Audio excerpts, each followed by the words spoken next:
హైదరాబాద్ మరో అతిపెద్ద పెట్ షోకి వేదికైంది.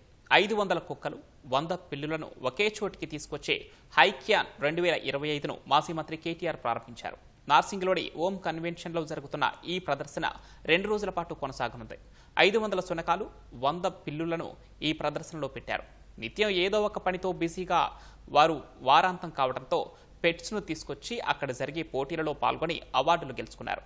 గ్రూమింగ్ సెషన్స్, సెమినార్స్, ఆట విడుపు కార్యక్రమాలను కూడా ఏర్పాటు చేశారు. జర్మన్ షెపర్డ్స్, లాబ్రడార్స్, గోల్డెన్ రిట్రీవర్స్, షిహ్తున్స్ వంటి ప్రముఖ జాతులు యజమానులు చెప్పినట్లుగా ప్రదర్శించి అందరినీ ఆకట్టుకున్నాయి.